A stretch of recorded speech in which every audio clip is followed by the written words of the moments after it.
Boa noite a todos. Estamos aqui hoje para a apresentação do livro Quinta do Conde, Origens e Percurso. Portanto, o Sr. Vítor Antunes, conhecido da maioria das pessoas, se não de todos, presidente da nossa Junta de Freguesia. Quer aqui o professor Pedro, quer o próprio Vítor, por trabalhou nestes assuntos históricos e sei que já envolvido há muitos anos, até com pessoas originárias da minha aldeia. E o professor Pedro, pelas funções e pela sua formação em História, sabem melhor do que eu a importância do trabalho deste género. Eu gosto imenso, também gosto imenso da História e dos assuntos relacionados com a História e principalmente relacionados com a história das nossas localidades. Quando falamos das nossas localidades, da minha aldeia que estava a falar e da Azeitão e da Quinta do Conde, obviamente, porque tem uma relação muito íntima na sua gênese, na sua origem, com Azeitão. E alguns moradores de Azeitão foram proprietários da Quinta do Conde e para mim, que há algum tempo procurava saber mais sobre esse assunto, consegui satisfazer a minha curiosidade aqui neste livro. Ainda não o li todo, mas li as primeiras 20 ou 30 páginas precisamente porque sabia que estava cá a informação que eu mais procurava. Portanto, é uma obra extremamente interessante, quer nessa sobre quer na gênese da Quinta do Conde, quer depois no seu desenvolvimento. E, portanto, acho que fica para a história da nossa localidade.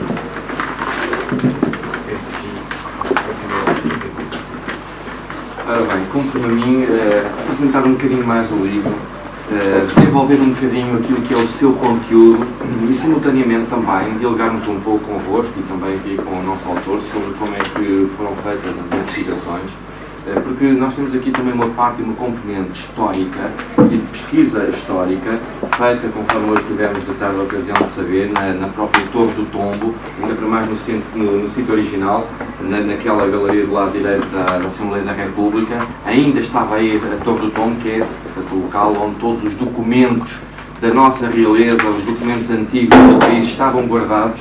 Hoje estão todos na Torre do Tombo, nova, aquela que existe ali, na Alameda da Universidade, Campo Grande, e que é um edifício, obviamente, que está a albergar os nossos documentos mais importantes e aqueles que, obviamente, também fazem parte da nossa nacionalidade e neste campo vertente também da nossa história local.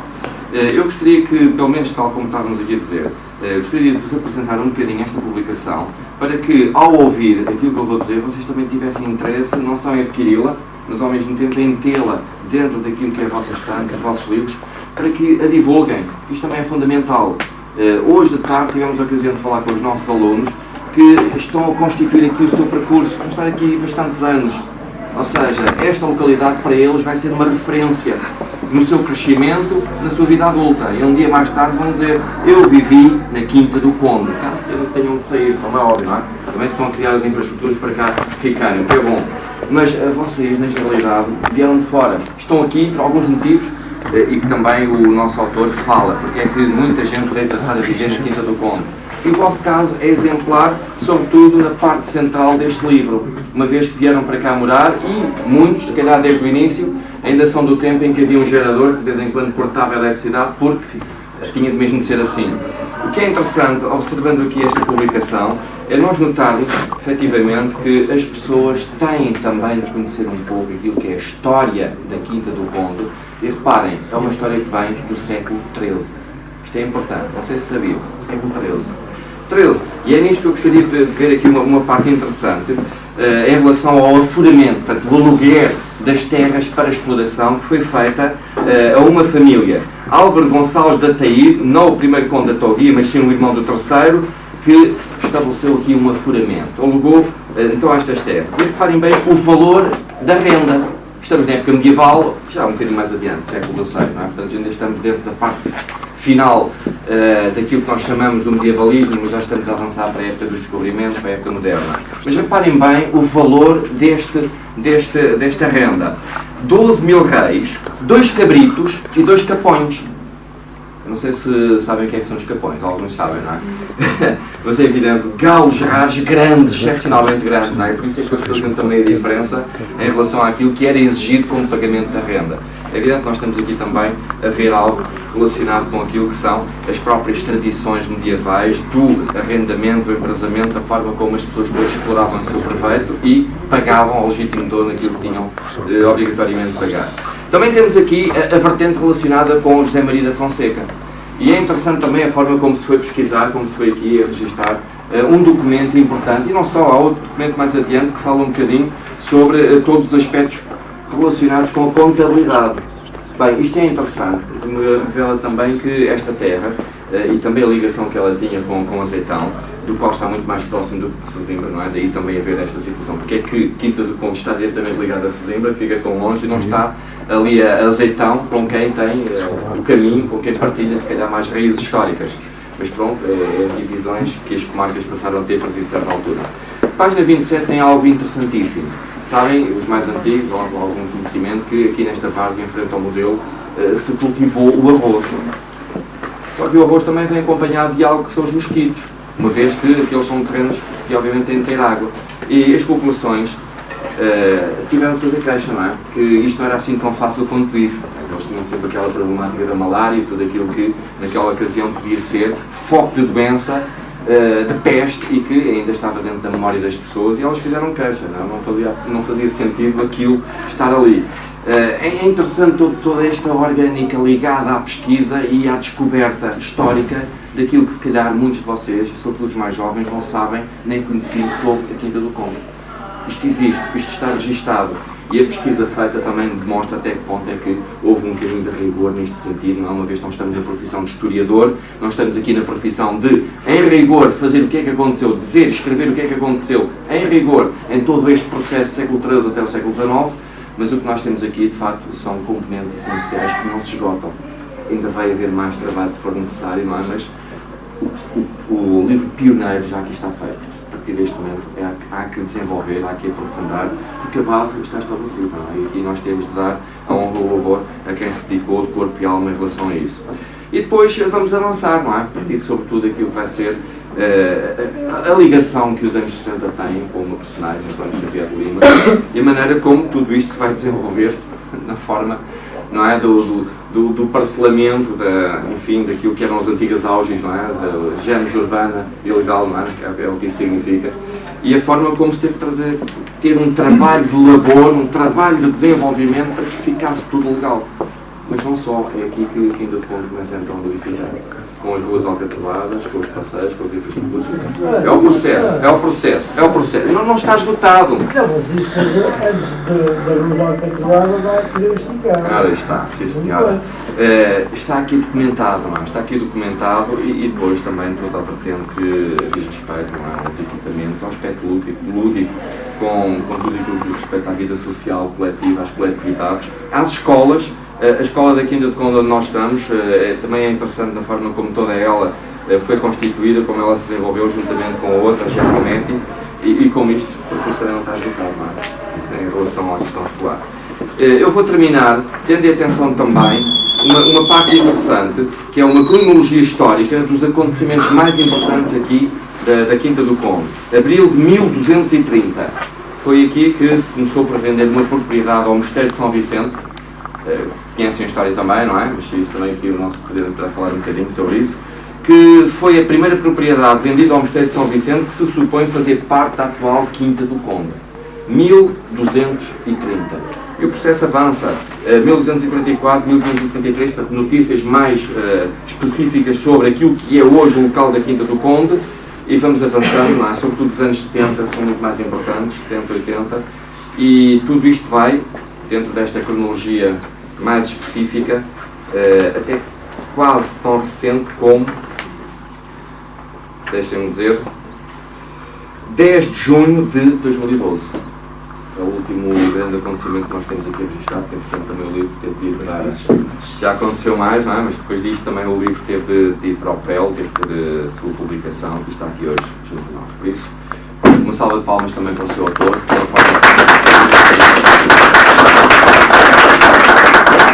Vamos agora dar a palavra também sobre uma forma geral como é que este livro foi constituído. Não sei se depois também algumas das perguntas vão versar sobre estes aspectos, mas não se esgota nestas questões sobre o livro. Não é? Temos aqui algo mais, se quisermos, a dizer sobre o futuro da Quinta do Conde, sobre o que é que está projetado como percurso, não é? Porque a vida vai continuar, é o que se deseja, e a Quinta do Conde também, já que tem vida desde o século XIII, também vai continuar durante mais algum tempo. Por favor. Boa noite a todos. Se há bocadinho, que era a primeira vez com os mais jovens, era bastante. Pronto, era a primeira vez que estava numa situação destas.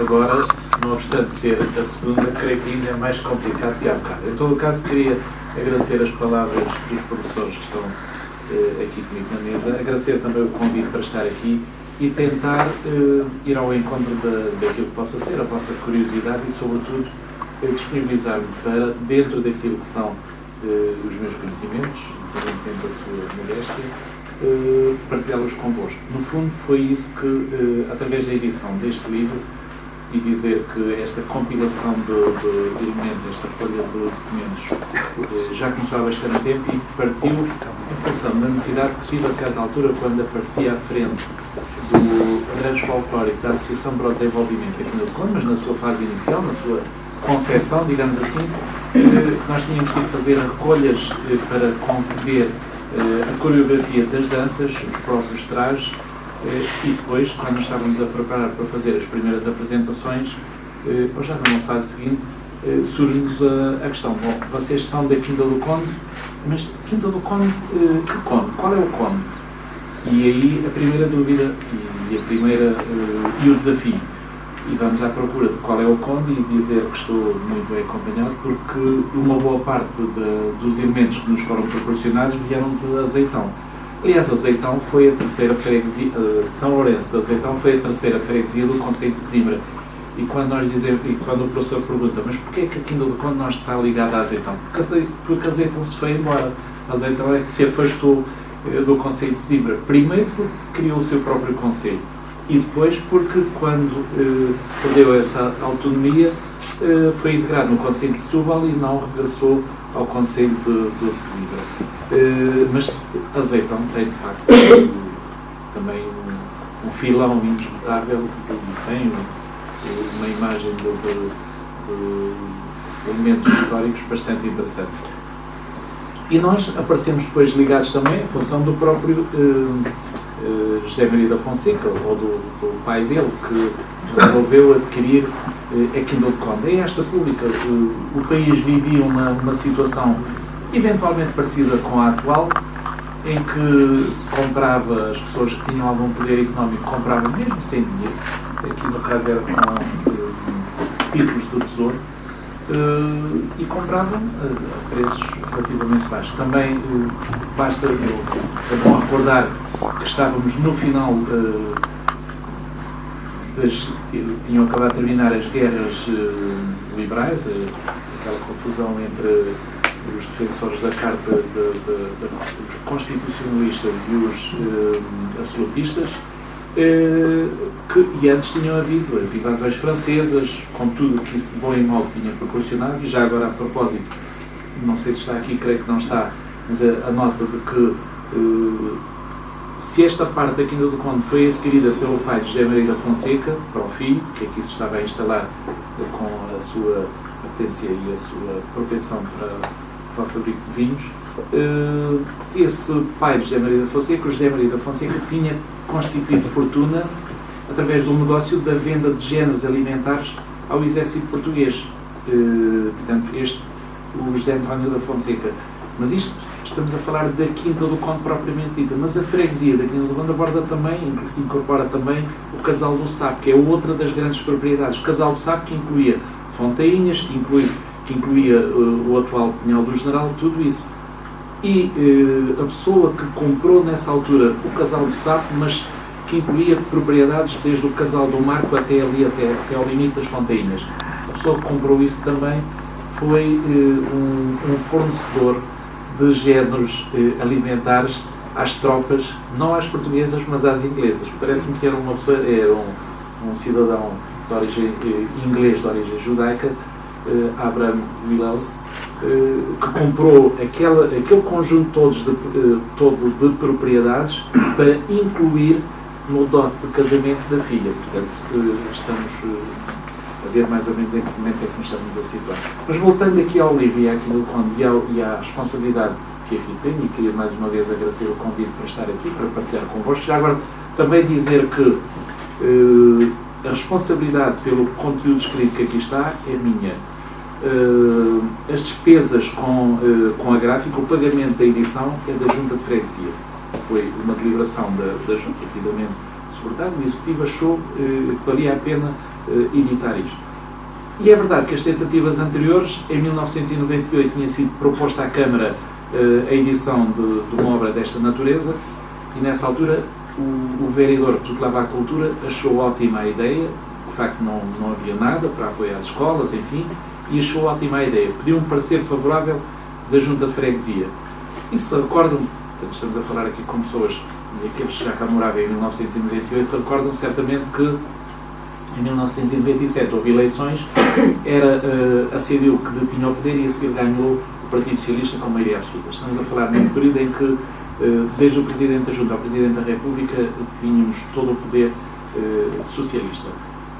Isto não é uma crítica, é uma constatação. E não é mau. É uma observação apenas, uma nota.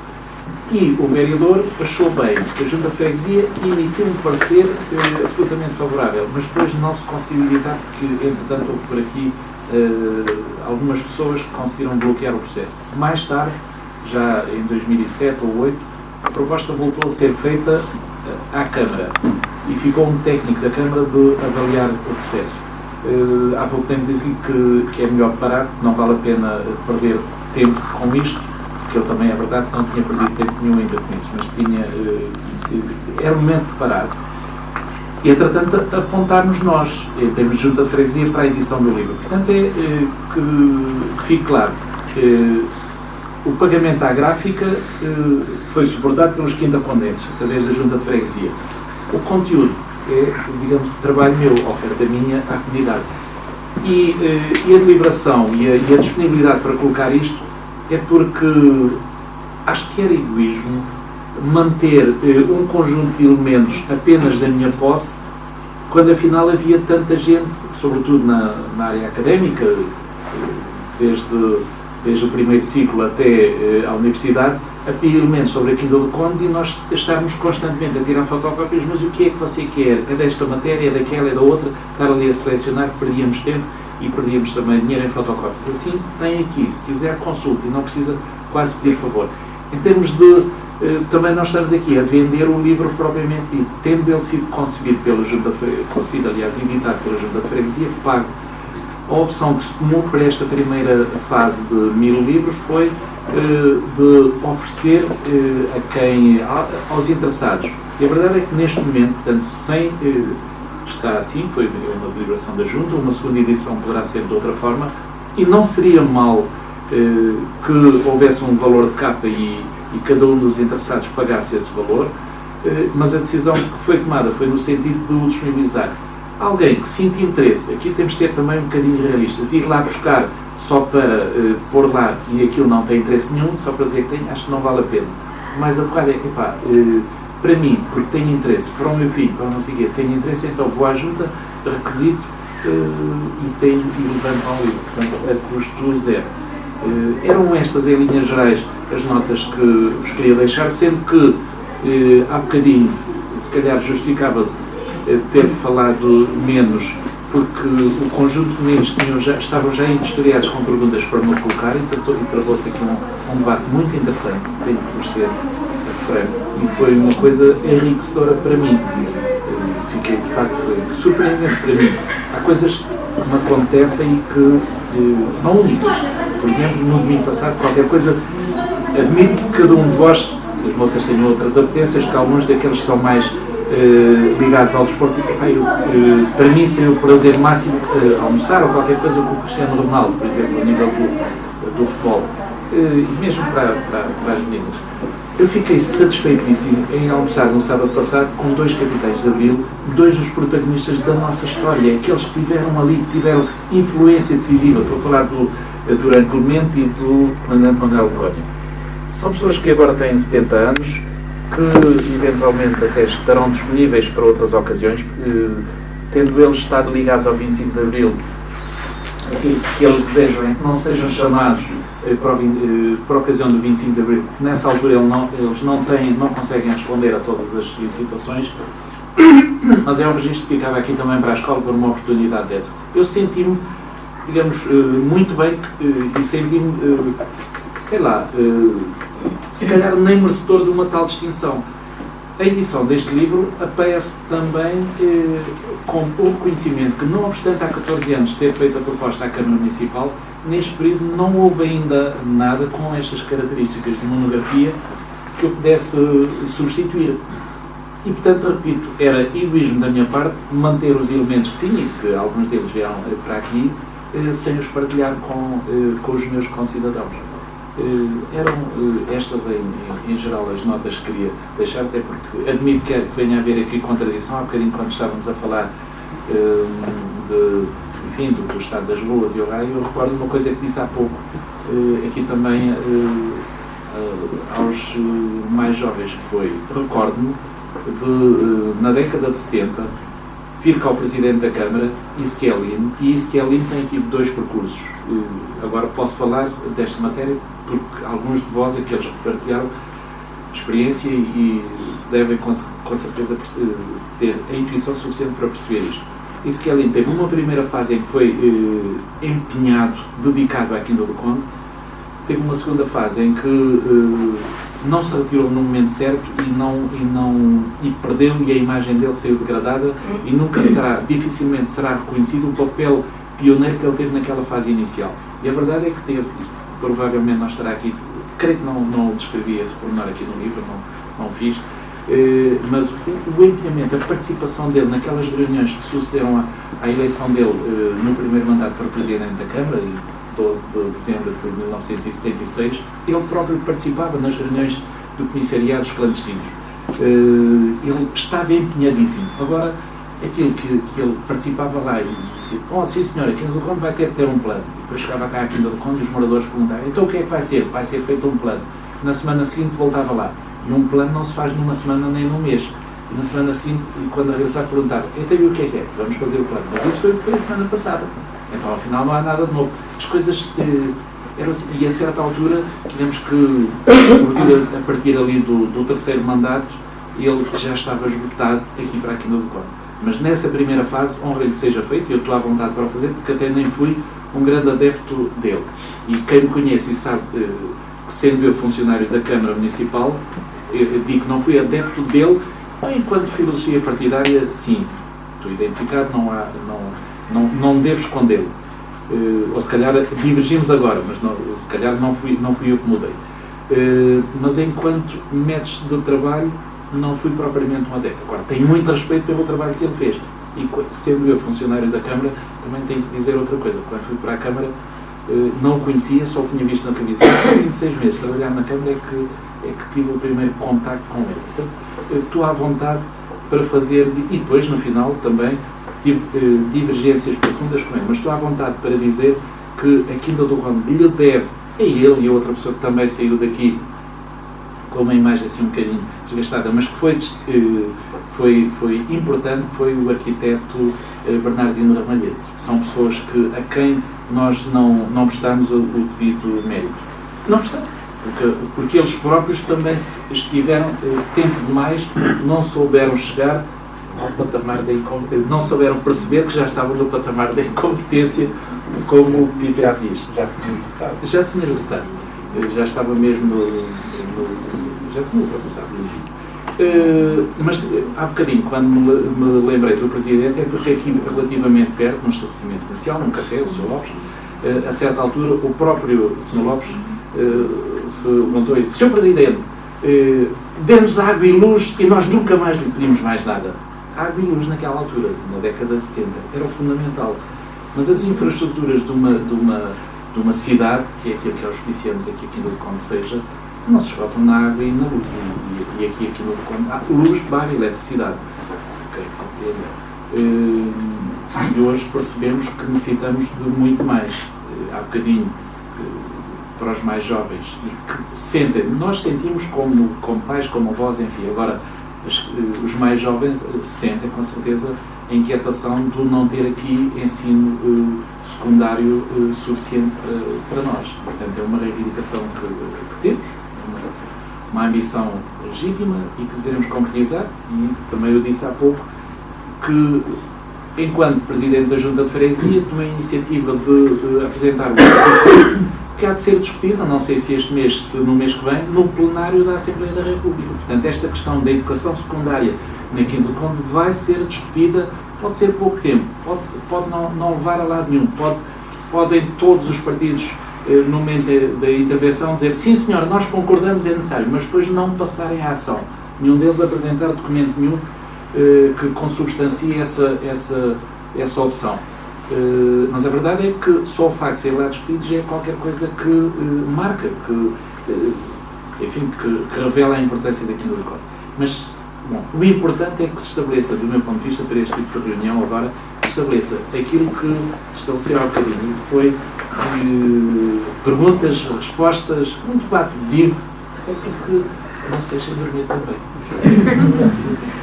Muito bem, sim senhor. Então passamos exatamente para esta questão das perguntas e respostas. Estamos lá ao fundo, já agora o nome? Daniel Silva. Daniel, faz favor. Primeira questão. Começo eu.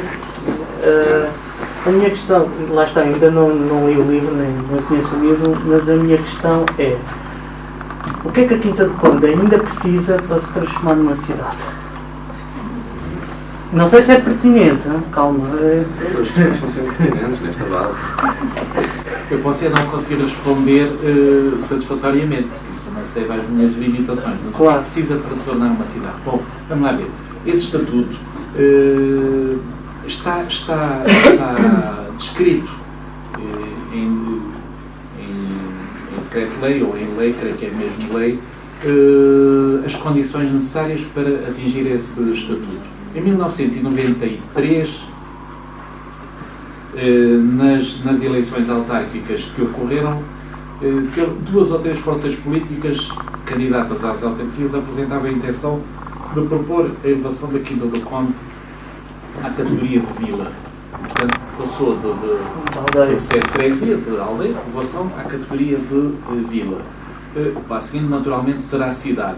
Há um conjunto de elementos para se ter esse estatuto. Creio que, incluindo em matérias creio não, tenho a certeza, em matérias de prestação de cuidados de saúde e também serviços hoteleiros e afins.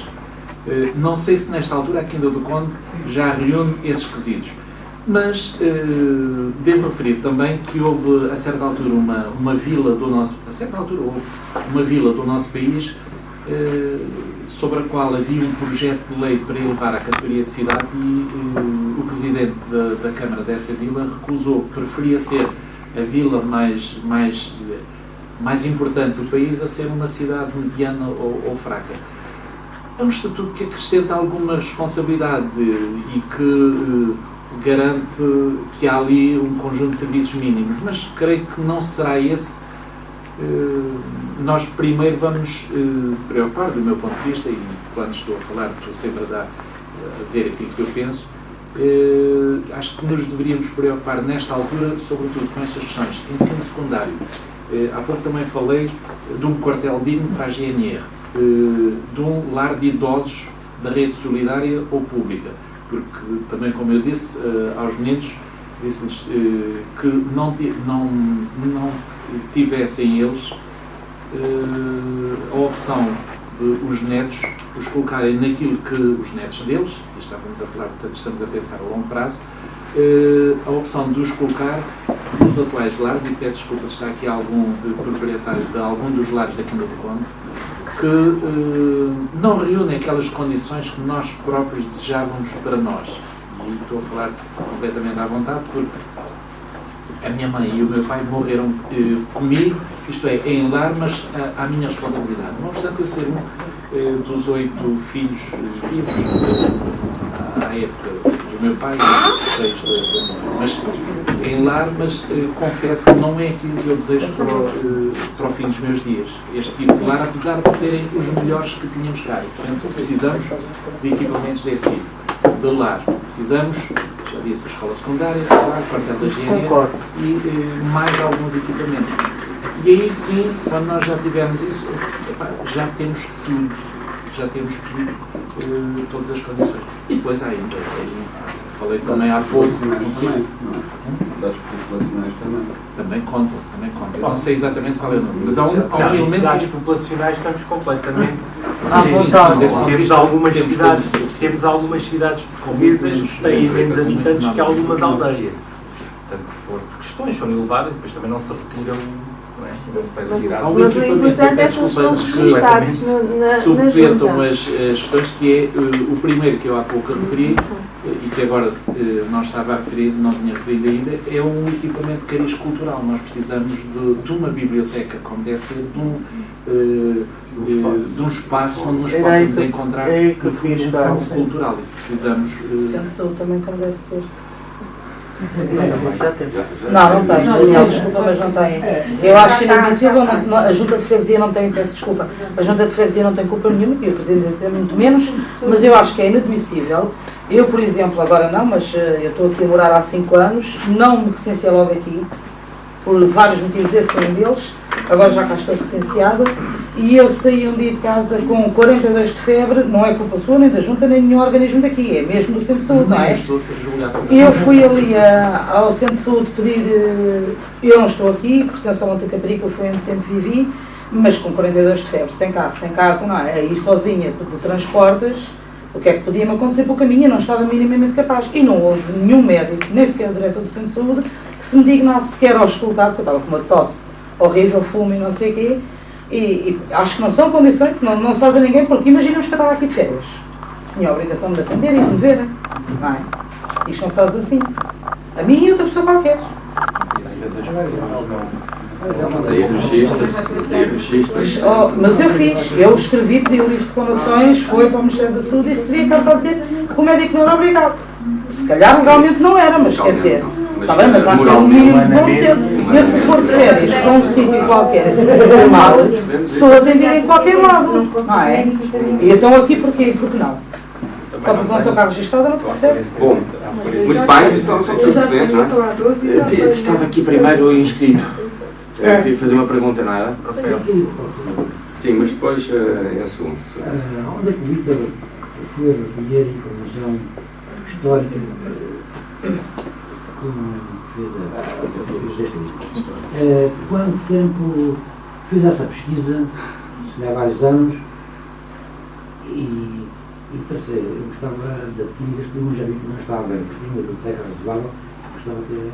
Então, mas ainda está mais acessível, começando pela última. O livro, como eu disse, está mais acessível ainda. Basta passar pela junta, preencher lá uma pequena requisiçãozinha, uma coisinha, até os funcionários às vezes preenchem, deixar o nome e qualquer coisa, e leva o livro. Enquanto houver. Pois, eu pensei que estávamos a levar primeiro pela atividade, e foram distribuídos alguns pelas atividades. Relativamente ao tempo de recolha, bom, é desde a década de 80, sobretudo a partir de 1987, quando foi essa história de ter assumido, digamos, a criação, a constituição do rancho folclórico, e ainda não parou, é para continuar. O tempo que se leva é o tempo que nós temos, e são as prioridades que nós estabelecemos, porque às vezes nós estamos muito cansados com determinado tipo de trabalho. Isto aqui também serve para desanuviar, para deslocar, digamos, a pressão. Então fazemos um bocadinho. Eu dei o exemplo esta tarde, ainda há pouco, há menos de um mês, eu fui a Tomar, aproveitei para visitar a cidade, para almoçar, enfim, e ter um encontro com um arquiteto, que é um rapaz com uma agenda, uma intensidade de vida, tem 92 anos. Já tem quase 92 anos. Há pouco tempo tinha feito uma operação cirúrgica. Mas, sempre à pressa, sempre muito ocupado, foi esse arquiteto que eu referi, Bernardino Ramalhete. Fui lá. Porquê? Porque tinha interesse em trocar algumas impressões com ele, já há bastantes anos não falava com ele. Portanto, isto é um processo que não para. Começou em 1987, digamos assim, neste caso concreto. Foram-se compilando documentos para fins indiferenciados em Em 98 tinha condições para se fazer uma publicação desta natureza, ficou ali porque tinha condições, porque os elementos estavam lá, mas depois isto tem custos. Apesar dos custos que tem, mesmo assim conseguimos agora um preço relativamente barato para este tipo de trabalho. A Junta conseguiu, através da gráfica, um bom preço e, dessa forma, partilhar convosco, com os interessados, com os correspondentes que têm um interesse nisto, estes documentos que antes eram só meus, estes conhecimentos que antes eram só meus. Isto é também um desafio, porque admito que venha a haver crítica, observação, com base na pesquisa, na procura, e, espera lá, olha lá na página 91, estava lá uma coisa que não é bem assim. Eu já fui à Torre do Tombo, eu já fui e os locais. Um deles foi a Torre do Tombo. Outro é tudo que são arquivos das bibliotecas aqui à volta, Setúbal, Barreiro, Seixal, também da Biblioteca de Lisboa, da Hemeroteca, da Biblioteca Nacional também, da Mapoteca, fui lá vasculhar. Como não tinha formação, não tinha nem tenho formação nesta matéria, cometi muitos erros que me fizeram repetir o trabalho. Por exemplo, há um mapa que eu tenho a certeza que vi, um mapa daqui da região, que tem a ver com as invasões francesas, mas que eu depois não consegui voltar a reencontrar. Não registrei na altura as cotas e punha aqui no Conde como uma das linhas de defesa, portanto não são apenas as linhas a norte-oeste, as linhas de torres, mas essa linha, uma segunda ou terceira linha de defesa passava aqui pela Quinta do Conde. Portanto, foi um bocado isto, vasculhar aqui, vasculhar lá. Tinha a vantagem de, em termos profissionais, eu também tenho um mês de férias, como não tinha tempo para sair daqui para muito longe, também podia aproveitar esse tempo. E como não tinha filhos, também acrescentava alguma disponibilidade e fui recolhendo isto e muito mais. E depois, não sendo técnico, tive nem sei como é que aquilo surgiu, que foi o facto de vou a uma biblioteca, recolho elementos, por exemplo, recortes de jornais. Houve jornais, nomeadamente a Voz de Palmela, que deram aqui uma particular atenção à Quinta do Conde. Então, descontando aquela dose de inverdades que possa ter, mas mesmo assim, tudo que eram elementos da Quinta do Conde, eu fotocopiei e compilei dentro daquelas micas que têm por anos esses elementos. Portanto, creio que, estava há pouco a partilhar esse drama com o professor António Fernando Silva, que é o ter este material, um dia destes é ter que nos fazer e quem o guarda, porque creio que neste momento ainda é o único e, não obstante estarem já aqui muitos elementos, há muito mais que é um desperdício perder-se. E se eu pensava, e até há pouco tempo, até no dia 9, eu disse isso, olha, vamos aqui constituir um acervo, um arquivo, enfim. Agora, é verdade que as próprias entidades nem sempre têm a sensibilidade, porque as entidades são tuteladas por pessoas e algumas têm sensibilidade para esta matéria, outras têm para outra, que pode ser tão importante como esta. Mas o problema maior é que não têm sensibilidade para ela, destroem aquilo que é feito e de forma irreparável. Podem vir a destruir de forma irreparável aquilo que levou anos e anos a construir, a conseguir a recolher. Portanto, é essa preocupação e inquietação, que é um bocadinho, quer dizer, em vez de sair daqui mais animado, o professor António Fernando Silva ainda me acrescentou esse drama, que é, não, tu ainda és responsável, olha, cuidado se deixas na junta, amanhã pode vir para lá um presidente que seja sensível, mas depois a seguir vem outro e o quê? Olha para aquilo e joga aquilo tudo para o lixo, e são, digamos, as gerações mais novas que ficam prejudicadas com isso. Muito bem, já fui senhora. Mas agora, a sua questão, mesmo quando for necessário, avaliou-se com algum tempo. Claro, tem a ver com a pesquisa e, por acaso, tem a ver com a pesquisa que fez. Eu já fiz serviço da Biblioteca Nacional e sei quanto é difícil, às vezes, a pesquisa, fazer a pesquisa sobre qualquer coisa. Embora o seu status lhe desse abrir algumas portas, achou que foi difícil, foi fácil ter entraves, foi ajudado E tu, quando falas de dados, depende da Biblioteca Nacional, Torre do Tombo, onde por vezes não pode mexer aqui porque só com luvas brancas e só funcionários que respeitem lá é que mexe, porque senão está tudo estragado. Não, vamos lá ver. Eu fui como uma pessoa qualquer, não tive como um cidadão qualquer, absolutamente desprovido de qualquer outro adjetivo, porque se agora foi editado, agora beneficia do estatuto de ser Presidente da Junta, ter essa possibilidade de influenciar os meus pares, influenciar ou pelo menos colocar à consideração deles. Vocês não acham?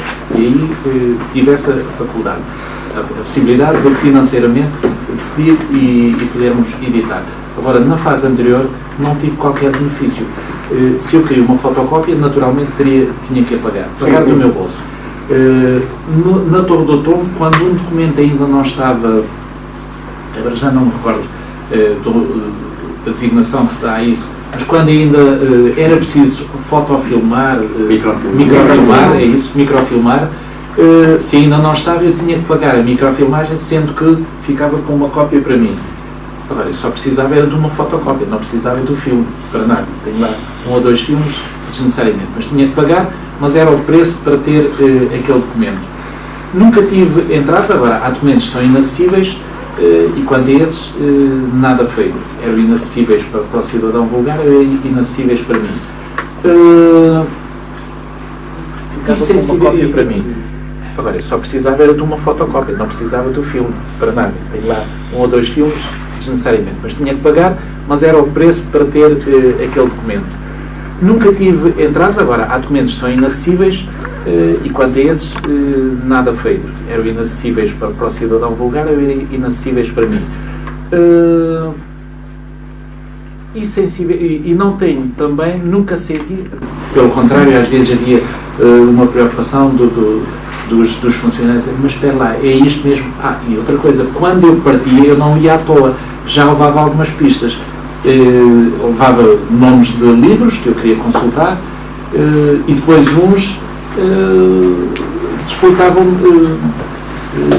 tópicos para outros. Portanto, eu quando ia, levava geralmente uma folhazinha e depois tinha 1, 2, 3, tinha ali 20, 30 assuntos para ver em cada um dos sítios. E às vezes aproveitava uma ida a Lisboa para ir a mais do que um local. Na Torre do Tombo, aquilo que eu fazia lá naquela altura era o seguinte: levava umas stands, aproveitava num momento em que, já de manhã, fazer a requisição, até os livros me chegarem, levava algum tempo. Primeiro fazia a requisição, depois via um cafezinho, enfim. E depois de vasculhar o que tinha a vasculhar, às vezes estaria-me, eram 3 da tarde, quando pedia mais uns quantos, ia comer as sandes e voltava lá para dentro até. Sim. O processo todo é burocrático. Sim, é um bocadinho complicado. Mas aí fez uma deixa, já agora se me permitem mais uma coisa. Como disse há bocado muito bem, tenho algum conhecimento sobre isso, como disse, trabalho na Biblioteca Nacional. E eu fui lá algumas vezes. Eu conheço a Biblioteca Nacional Secretaria por fora, infelizmente ou felizmente, não sei. É sempre felizmente, é um ícone para todos nós. Será possível não deixar que essa ideia, será uma das coisas que eu gostava de adquirir, até podendo ajudar, seguindo, não dando cabo da ideia, dando seguimento à ideia desse livro, nesses arquivos que são inacessíveis, poder-se fazer acessíveis para dar seguimento a essa ideia. Por exemplo, quando alguns conhecimentos, porque a gente chama de puxar os cordelinhos. Quando me aparecia um documento que era inacessível, descartava-se. Bom, se é inacessível, acabou. Era uma questão de identificar e ver também, verificar se eram substancialmente importantes ou não. Agora, é como disse, isto ia por pistas. Dizer também que uma publicação da Câmara Municipal de Sintra de 1970, do Rafael Monteiro, um homem que na parte final da vida morava mesmo no Castelo de Sintra. Eu falei com ele uma vez ou duas, já numa fase em que ele estava bastante debilitado. Mas um livro que ele escreveu sobre os limites, na defesa dos limites do Concelho de Sesimbra, que nessa altura estavam em litígio com os municípios do Seixal e da Almada, esse livro também foi uma preciosa ajuda. Houve outros. obras que me deram pistas, que me deram pontos de partida. E, portanto, quando tive muitos bloqueios também, chegar a portas, bom, agora é ali, mas ali eu não consigo trazer nada, porque ali não... Aquilo não era bem o que eu idealizava, muito disso também, mas isso praticamente... Mas admito que possa haver ainda uma questão de avaliação também. Possa haver ainda documentos que se venha a considerar, bom, mas isto aqui era importante. Portanto, faça um favor, ainda que com os cuidados devidos, é um documento que não está disponível para o cidadão comum, mas pelo menos Eu só digo isto porque é um dos casos que o professor disse várias páginas atrás. Eu sou imigrante e como vim para aqui e sempre fascinou-me um bocado, vim para aqui e fascinou-me um bocado a história da Quinta do Conde. Quando aqui cheguei, qual é que é a história da Quinta do Conde? E não tinha este livro. E não tinha o livro. Porque não há, nem sequer há na net, pela tecnologia que há hoje, nem sequer há na net qualquer coisa que a gente possa pesquisar sobre a Quinta do Conde. Tenho reunido toda esta documentação disponível. Mas antes de dar, só uma pequena chega, e já vamos depois passar para si também. Depois ali ao Daniel, não é?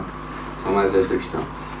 Como sabem, dentro da minha própria formação histórica, fui muitas vezes à Torre do Tombo, fiz da Biblioteca Nacional quase a segunda casa, se me permitirem essa expressão, e é assim, os documentos, na generalidade, não estão inacessíveis a ninguém. É evidente que o cidadão comum é uma coisa, no sentido geral, quer saber, mas não ter ainda a formação específica do que é que quer encontrar, e o investigador, obviamente, será outra pessoa, porque sabe o que é que quer fazer em função daquilo que delineou no seu objetivo de trabalho. Agora, tanto pode acontecer a um como ao outro, o documento está inacessível. Porquê? Porque normalmente está em mau estado. Esta é a designação geral para a inacessibilidade dos documentos. O problema é que, estando em mau estado, se vai outro investigar e mais outro, o documento desaparece. Tipicamente, a questão do microfilme é uma forma de salvaguardar esse documento e fica disponível em função da investigação que cada um de nós quer fazer sobre esse determinado tema. Agora, o documento está lá. Esse livro, eventualmente, eu já tive nas mãos alguns, tive de pedir e escrever, obviamente, preciso deste para a investigação que estou a realizar, e apresentaram-me, e sim, tive com as luvas brancas, porque, reparem, estão aqui muitos germanos, e eles, ao entrar em contacto com aquele papel, eles ficam lá, e com o passar do tempo, começam a comer. Não é? Uma vez que o papel é assim um bocadinho orgânico para alguns germos, não é? E eles ficam bem marcados lá dentro, não é? E dentro de vidro para não estarem inacessíveis, a qualquer... Por exemplo, um documento medieval, por exemplo, a Torre do Tombo, só com muito cuidado é que nós podemos analisar isso. Não é? Um dia eu tive a documentação toda sobre Humberto Delgado nas minhas mãos. Toda. 2 enormes volumes ali metidos, obviamente, a falar sobre aqueles indivíduos que diziam, olha, o senhor esteve aqui a falar com o fulano tal e fulano tal e fulano tal, a PIDE que toma atenção a essas pessoas porque provavelmente são apoiantes de Humberto Delgado e, portanto, opositores do regime. Aos bufos, não é? Porque todos nós sabemos, não é? Mas estava lá tudo bem delineado. E é evidente que estarmos a mexer naquilo com as nossas mãos, quando estão lá ainda as dedadas de quem fez aquilo nos anos 50, enfim, não é quase um sacrilégio, mas é parecido. Por isso temos de utilizar exatamente esses cuidados, não é? De modo a que alguns documentos possam continuar são as próprias instituições que não querem que venham para fora. A questão da inacessibilidade tem a ver exatamente com esses pressupostos, não é? De não estragar ou de eventualmente danificar até que um dia está irremediavelmente fora de uso. Daí a questão do microfilme é muito bom, não é? Não sei como é que ficou a sua vista depois de visionar uma data deles, não é? Porque a minha ficava... Como é óbvio, não é? Como é óbvio, foram centenas deles, não é? Eu não vi muitos. Não viu muitos, já teve sorte. O que eu precisava essencialmente eram cópias, e passou a ter cópias porque tinha que ser microfilmado. Depois ficava com o microfilme. Muito bem, o trabalho é bem na sequência. Eu, ano passado, tivemos um trabalho que era a atividade sobre o local nos últimos 40 anos e eu acabei por fazer aqui no plano, mas foi pesquisar. É muito difícil, é evidente, não é? Quando estava-se a constituir ainda com... Já é até ao tempo do linha turística, mas depois chegou uma altura da grande explosão da construção, já não há nada, não consegui encontrar nada na net. E então tive a fazer algumas coisas, eu vim para cá consigo, enquanto, e algumas coisas de mim, que conheço. Exato, utilizou a sua experiência pessoal, isso também é importante. Sim, mas pronto. Tendo assim protagonista dos acontecimentos. De certeza que fazia a mesma coisa de outra maneira. Aliás, é outra questão. Se calhar até. É outra questão também de perguntar às pessoas mais velhas como é que era. Isso é outra forma de obter fonte, de uma informação de uma fonte credível. Fontes orais também são necessárias. Por exemplo. O pai chegou a vir da cirurgia às 8 da manhã e ia andar a distribuir água aí para a vida do banco. E casas antigas. Como é que se chama você, pai? Ou chama de Diogo. Eu tenho também muitos elementos sobre as comissões de moradores. E é O possível. meu pai também distribui muita água. Sim, E corta a água, dá água por zonas, os postos de leite. Aliás, a água na nossa rua foi ele e os vizinhos. Eles deram a água e os postos a luz. Isto dito esta tarde para os meninos era qualquer coisa. Então, andar alguém, ou então ter as torneiras fechadas com uma chave e andar o distribuidor, o homem que ia lá mudar, fechar a água ou abrir a água, acompanhado da GNR, era qualquer coisa. Então, e os tanques, as casas antigas, no quintal há certeza onde tem. Primeiro era para nos dar água, depois era para a volta para a banho. Pois, é sempre assim. Mas olha, estão cá, portanto, têm umas histórias para contar também, é giro. Já vai, Daniel, só aqui da sequência do nosso programa. É rápido, eu queria só felicitá-lo pela sua obra e por seu ato de coragem e dedicação que nos vai a conhecer um bocadinho do nosso sítio onde vivemos. Só uma à parte, eu quando vim para aqui pelo Conde há 17 anos, eu chorei para vir para cá porque não gostava. Hoje sou capaz de chorar por sair de cá. Pronto, a minha questão é a seguinte. Acha que este livro responde a todas as questões da origem da Quinta do Conde? Responde àquelas mais imediatas, mas isto também é um ponto de partida, digamos assim. É um conjunto de elementos e agora quem quiser aprofundar já tem aqui uma basinha. Não precisa de perder tanto tempo. Ou então, digamos, tem aqui um elemento, tal como eu há pouco referi a alguns que me socorri, por exemplo, a verdade sobre os limites dos concelhos de Sesimbra, Seixal e Almada. Mas não está aqui tudo. Nem está aqui tudo que eu podia fazer, porque tenho muita coisa, mas depois prejudicava, digamos assim, aquilo que era o essencial. Nem está aqui tudo sobre aquilo que pode ser feito e cada autor pode ir eventualmente até aos mesmos locais e fazer uma coisa de preferência ainda mais apurada e pode pegar em qualquer um dos capítulos e fazer uma coisa com maior detalhe. Mesmo agora, no momento da edição, tivemos que fazer opções e algumas foram imposições minhas, mas em termos de opções havia um conjunto de pessoas que era para vir aqui, pessoas pioneiras aqui no Conde, e acabou por se optar por retirar a maior parte. Deixámos ainda aqui alguns, nomeadamente António Xavier de Lima e outros anteriores a ele, mas os posteriores retirámos porque isso é capaz de se enquadrar melhor numa publicação diferente, em que poderemos abordar especificamente os pioneiros da Quinta do Conde. Portanto, é uma questão de opção também. Digamos que se isto tem características monográficas, assemelha-se a uma monografia, nós esgotamos aqui o tema e pode haver complementaridade com outras obras e esta própria também pode ser atualizada e revista. Creio que respondi mais ou menos. Agora a minha questão é, eu falo por mim, pela minha geração, que já estou cá há 14 anos, e sempre alguns professores, porque eu passei a maior parte da minha infância aqui a estudar, não toda, mas quase toda, e pediam para fazer trabalho sobre a Quinta do Conde. A minha questão é, agora que publicou esse livro e diz que tem vários documentos bons e acessíveis, há possibilidades de meter os documentos numa forma digital para a minha geração e a que vem a seguir ou continuar o seu trabalho ou usar o seu trabalho como fonte de pesquisa? Havia a possibilidade, há que começar. Agora, o local digamos, o arquivo dessa documentação é que levanta para aquela questão que eu há bocadinho aqui referi, e que é o drama, qual é o local mais apropriado. Do meu ponto de vista, aqui em termos locais seria ou a Junta de Freguesia ou a Câmara Municipal. A Câmara Municipal tem também o arquivo municipal e, portanto, seria esse o local mais apropriado. O nosso drama depois é que aqui no Conde podemos estar numa fase ainda de implementação. A sensibilidade não é igual em todas as pessoas e para todas as matérias. Eu posso ser muito sensível para as questões daquilo do Conde e ser completamente inerte para as questões que digam, por exemplo, respeito ao cabo especial.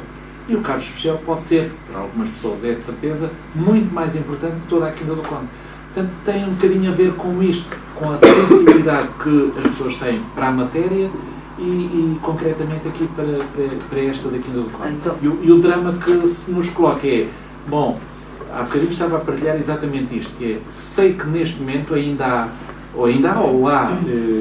um importante acervo de imagens da Quinta do Conde que um dia destes se vai perder por não estarem devidamente identificadas, porque entretanto perdem-se as pessoas que as podiam identificar, desaparecem as pessoas que as podiam identificar. É fácil de resolver, é pôr as pessoas que ainda as podem identificar e rapidamente fazer isso. É fácil de resolver, não de dizer, porque resolver é mais complicado. É preciso disponibilidade. E o jogo da disponibilidade é aqui muito importante. Agora, em termos de tentativa, de disponibilidade da minha parte, é aquela que eu puder dar.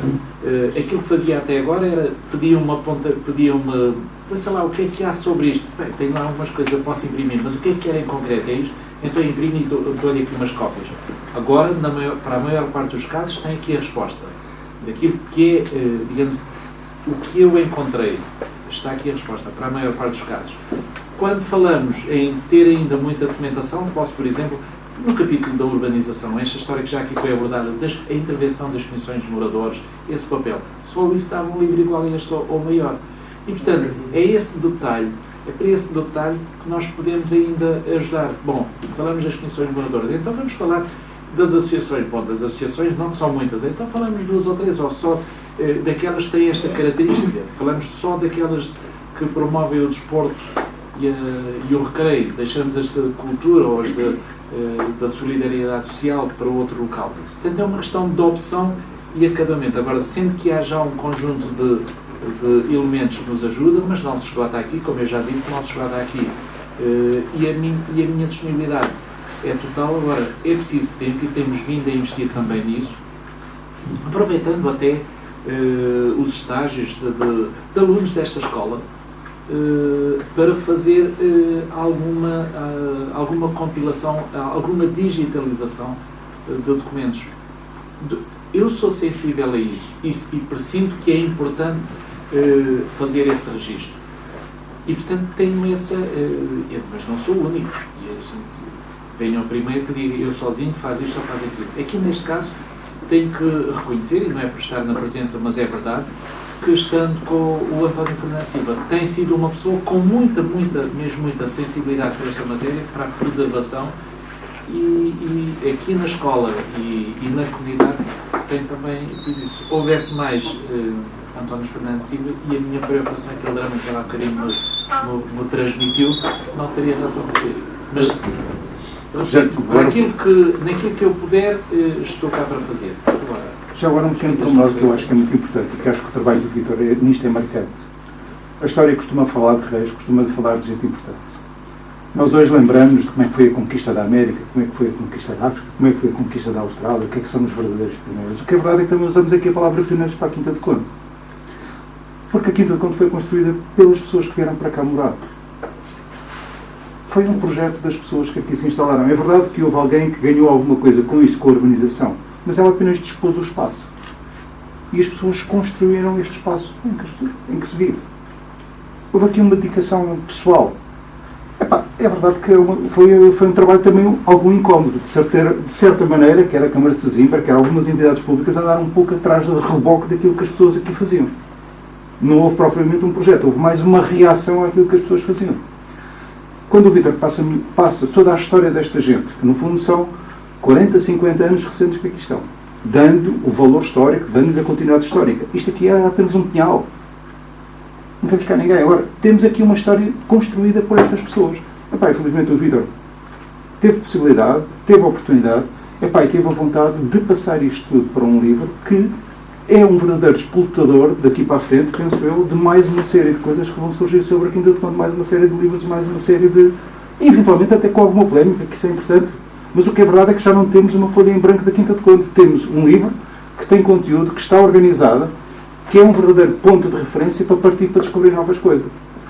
Pá, como professor aqui nesta casa, e penso que os outros professores também aqui, neste momento nós podemos fazer ou pedir a qualquer aluno que faça um trabalho a partir de uma obra que já está estruturada. Olha, agora vais ler estas páginas e a partir daqui vais ver o que é que aconteceu, o que é que se desenvolveu e podes falar com este e com aquele. Epá, infelizmente ele tem esta referência ali. Também acredito que ele tenha mais documentos, e eu penso que provavelmente esta obra não vai ficar por aqui. Espero que surjam mais obras, porque acho que tens mais informação para dar, e informação bastante importante sobre os quintacondenses e sobre todo este processo. Epá, e acho que estamos todos a beneficiar com isto. Francamente, acho que parabéns mais uma vez, obrigado mais uma vez, não só em nome aqui da escola e de um professor que tenta fazer um trabalho em que acha que a identidade cultural e a identidade do local dos alunos é importante para a sua construção. Porque é verdade que os miúdos saem daqui e vivem aqui felizes, senão os pais não vinham para aqui e não havia tanta gente a procurar a Quinta de Conde para viver. É um sítio sossegado, é um sítio calmo, é um sítio em que se está bem. E é um sítio de referência, quanto a mim, feito pelas pessoas daqui. Sem mais, obrigado. Muito bem. Obrigado por isso. Professor Frederico. Só dava uma pequena notazinha. Nós temos também aqui, como vê, a Feira do Livro, a nossa tradicional Feira do Livro, 14ª edição consecutiva. Se quiserem também dar uma vista de olhos, sejam à vontade, não são obrigados a comprar, como é óbvio, estamos à vontade nisso também para dizer, mas se quiserem ver, embora isto também esteja muito mais ligado aos alunos do primeiro, segundo e terceiro ciclo, para vocês, provavelmente, temos aqui alguns livros. Olha, temos aqui o Mo Yan, sabem quem é? Prémio Nobel da Literatura 2012, não é? Vai-se juntar àquela galeria de prémios nobres da literatura naquele canto lá ao fundo. Portanto, um dia, quando vierem para cá trabalhar, o Mo Yan tem um livro interessantíssimo. Já agora, isto também, eu não vou fazer aqui nenhuma provocaçãozinha, não é? Mas como sabem, é este. Eu vou dar o título, somos todos adultos. Peito grande, ancas largas. É um título giro, mas ele tem também aqui algo muito importante relacionado com a crítica que faz ao Partido Comunista Chinês, de tal forma que ele teve de se retrattar. Mas porquê? Que objetivos é que ele tinha? Será que o Partido Comunista se está a aburguesar? O que é que está aqui em causa? A obra é importante, é interessante, e não é por acaso que ele foi escolhido como Prémio Nobel da Literatura de 2012. Fica como sugestão. O preço é que é mesmo capitalista, 22 euros. Já agora, Pedro, está mal. Antes de terminar, e se calhar falando, eu acho que o Vítor é das pessoas que conhece de forma mais transversal. O Moiano? Aqui tudo quando? Não, agora falando aqui aos nossos moianos, aos nossos capitalistas locais e às suas instituições locais. O Vítor acho que é uma pessoa, pronto, não só pelas suas ligações partidárias, mas pela vivência também que tem tido com a Câmara de Sesimbra, com a entidade de Sesimbra. Para todos os efeitos, isto é uma ponta do Conselho, é uma extremidade do Conselho. Mas gostaria que, e estamos aqui adultos, ou aqui pessoas que estão a estudar, que estão a melhorar os seus conhecimentos. Vítor, que projeto para a Quinta de Conde? Qual será o percurso que tu vês para a Quinta de Conde? O que é que achas que a Quinta de Conde deve ser no futuro? Qual será o caminho? Qual será o caminho? O caminho faz-se caminhando, e a verdade é que nós até agora temos sabido fazer esse caminho coletivo, e não temos tido razão de queixa, apesar de alguns dos equipamentos, que no fundo também dependem muito deles, terem tido as agruras, mas que temos sabido. E havia uma nota que queria que partilhassem comigo. Vocês recordam-se que nós temos a tendência para dizer, bom, houve um momento em que a Quinta de Conde era o maior clandestino da Europa ou do mundo, enfim, da Europa. Era o maior clandestino da Europa. Mas reparem que comigo nunca ouviram epítetos assim desnecessários. Pelo contrário, e o processo reivindicativo pela construção do centro de saúde durou bastantes anos, e conseguimos durante todos esses anos nós ter uma postura quase uma postura institucional, quando uma comissão de utentes que eu liderei, quer dizer, nós colocámos num patamar superior ao patamar em que se colocaram entidades com níveis de responsabilidade muito mais elevadas. Por exemplo, o Ministério da Saúde. O Ministério da Saúde, a Ministra da Saúde, chegou-nos a mentir, naturalmente porque as estruturas do Ministério a levaram a mentir. E nós, afinal, mantivemos sempre uma postura mais ou menos correta, mais ou menos, geralmente, sempre com um nível muito elevado e sempre com a preocupação de dignificar a imagem daqui do Código. Bom, estou a falar em matéria de saúde. Em matéria de segurança. Matéria de segurança que é uma matéria muito sensível, em que nós temos de ter a noção de que, por um lado, temos que defender os nossos direitos e exigir forças de segurança adequadas às necessidades, mas, por outro lado, temos que fazê-lo de forma muito inteligente para que não se transforme uma necessidade ainda num desastre. Isto é, se nós gritamos muito, estamos a convidar os ladrões, olha, podem vir à vontade, porque na Quinta do Conde não há segurança nenhuma. E é a imagem que passa também para o exterior, que é depois de nós, que até eu, no meu caso pessoal, sou de Abrantes, mas admito que haja aqui pessoas, poucos da Quinta do Conde, a não ser as jovens, mas mesmo assim devido, o resto vem tudo de outros locais. E quando nós vamos às nossas terras e dizemos, mora na Quinta do Conde. Quinta do Conde, então foi onde foi morto o fulano, onde foi... Não é. A Quinta do Conde tem que ser projetada de forma digna, adequada, elevada, enfim. Nós estamos muito marcados com isso. Nós estamos muito marcados com isso. Se nós falamos a alguém da Quinta do Conde, dizem logo que é o pai social. Não, mas é esse comportamento que temos de trabalhar. Mas mesmo o crematório, já que desafia... O crematório... É um dos equipamentos mais nobres que a Quinta do Conde tem. E já agora... Quando ele começou a ser, e por acaso, modéstia à parte, fui eu o dinamizador do processo na sua gênese. Tinha elementos que me ajudavam a isso, mas a verdade é que fui eu que despoltei o processo. Quando o processo foi despoltado, não havia na margem sul mais do que o crematório de Ferreira do Alentejo, que é uma coisa relativamente obsoleta, construída. Alguém que um benemérito que resolveu oferecer, mas ofereceu de acordo com as disponibilidades que ele tinha, uma coisa de cariz reduzido. A sul do Tejo, havia 4 em Portugal, 2 em Lisboa, 1 no Porto e esse em Ferreira do Alentejo. Quando se iniciou esse processo? Este aqui, comparem com os que há em Lisboa, que são apenas crematórios, e vão ver que este complexo funerário tem uma categoria, e um prestígio também. Na comunicação social... Sim, aparece muita vez. Aparece por duas razões diferentes. Primeiro porque está aqui relativamente próximo de Lisboa, é privado, não tem o condicionamento daquele que em Almada já existe, que é o dos horários, enfim, e sendo privado. E depois, pela qualidade que tem, e que ao privado interessa que ele seja divulgado, e depois porque também tem tido algumas cremações, por exemplo, foi lá cremado o pai do Miguel Relvas. Nós não temos nada, não conhecíamos o senhor. Nós desejávamos mais que fossem as políticas do filho que fossem lá cremadas. Mas a verdade é que também nos diz, olha, veio cá o primeiro-ministro, esteve cá um ministro importante, veio ali. Portanto, isso também nos traz alguma garantia de qualidade, algum indicador de qualidade. Sim, também, por acaso, também passou no jornal. Também. Mas não é só isso. E não é só por estarmos no centro da Península de Setúbal, não é só por termos boas acessibilidades. Há muitos fatores que já levam a que já foram alguns deles aqui apontados, já levam a que a Quinta do Conde, nós temos prazer em viver na Quinta do Conde. E eu, para vos ser franco, há bocadinho partilhei, em termos pessoais, mas a minha é uma entre 30 mil histórias, ou muito mais, daquelas que houve na Quinta do Conde. Quando para aqui vi a tempo inteiro, eu comprei o lote em 1975, muito novo. Era até um exemplo a contar, enfim, a trabalhar de noite e conseguia reunir economias para comprar um lote. Depois fui para a tropa e depois mais tarde comecei a construir, ilegalmente, como todos naquela altura. E em 1982 tinha previsto emigrar para o Canadá, tinha a documentação toda tratada para emigrar para o Canadá, frequentava ações para me integrar na vida do Canadá, quando surgiu a oportunidade de vir trabalhar para aqui no Conde, como turista. E naquela altura eu não vinha, não ia rejeitar. Entretanto, houve uma pessoa que na altura morava no Lavradio, morava na Baixa da Banheira, morava no Lavradio, e que partilhávamos a viagem em conjunto. Mas não tens nada a perder, experimentas.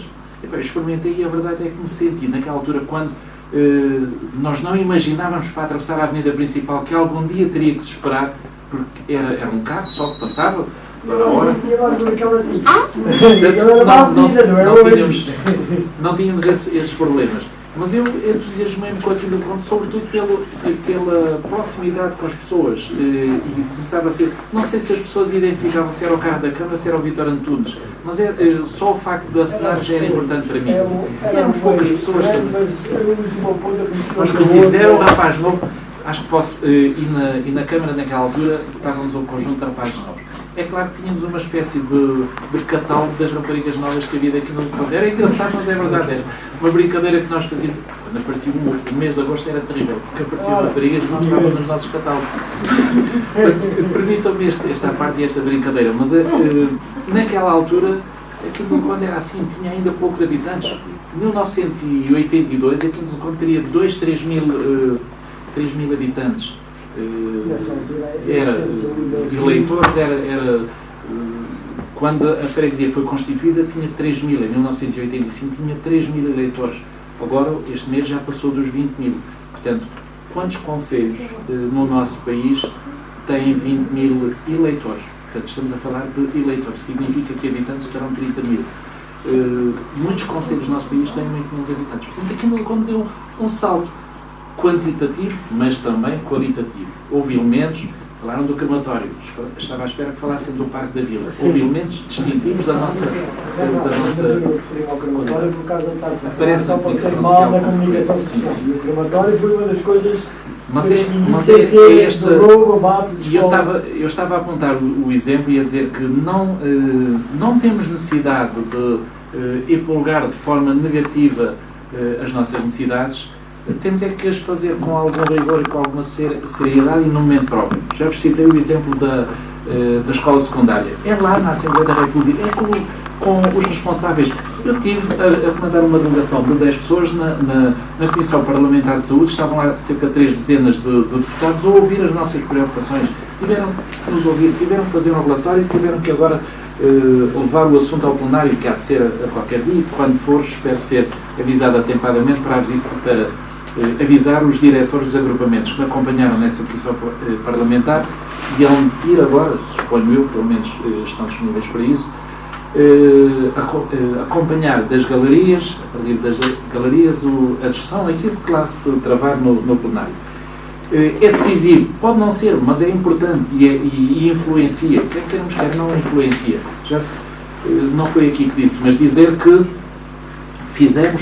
nós tomámos a iniciativa de convidar o diretor regional a vir cá aqui no Conde. No início do ano ele veio cá, logo foi um dos primeiros atos, veio cá, veio a esta escola, veio às 3 sedes dos agrupamentos, visitou. Na ocasião aquilo que ele disse era que o problema daqui no Conde, ele estava a identificar, sobretudo no capítulo do ensino secundário, era um dos 3 principais problemas que ele tinha na área de intervenção da região da educação de Lisboa. Esta semana soube que 2 dos problemas, um era do Parque das Nações, o outro é de Telheiras, que ele agora ficou com autonomia para os resolver, creio que para lançar o concurso de construção dessas escolas. Foi publicado no Diário do Governo. Foi o diretor do agrupamento de escolas, Michel Jacometa, que me mandou essa mensagem, que ainda não tive a oportunidade de aprofundar. O terceiro problema é o da Quinta do Conde. Agora, se os outros 2 já estão resolvidos, temos que o resolver. A outra questão que falei do lar de idosos, que é necessário também, é imperativo que se construa instalações adequadas para a GNR, mais qualidade nos arrolamentos. É tudo isso, pode ser feito e deve ser feito com rigor e com educação também, com elevação, sobretudo com elevação. E creio que o exemplo que nós demos, e se começarmos em 1999 com a Comissão de Utentes, é bom que tenham em conta que foi transversal e eu estou identificado politicamente. Ninguém ignora que sou um militante do PCP, está escrito, foi nessa qualidade fui candidato a Presidente da Junta, portanto, eu estou identificado. E também sabem que em 1999, desde o Presidente da Junta de Freguesia ao Presidente da República, era tudo maioria cor-de-rosa, socialista.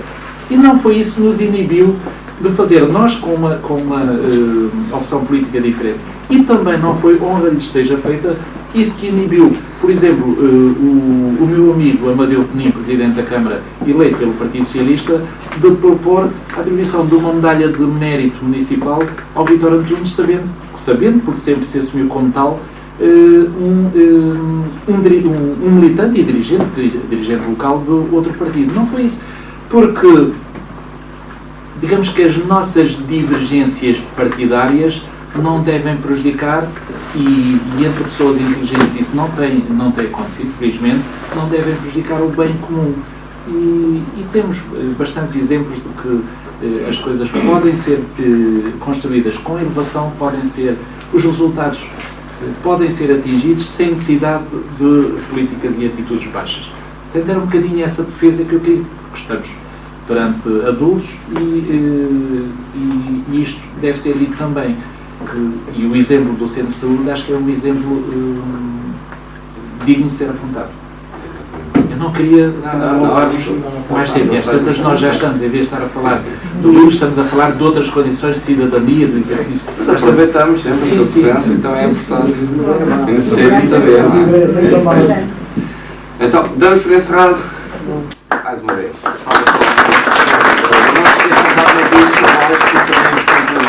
Agora, levantarmos e ver um bocadinho aqui a parte.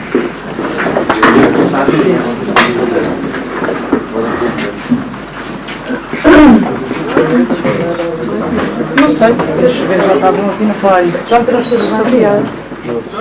Olha. Olha, então fácil. As guerras, outros tempos. Olha.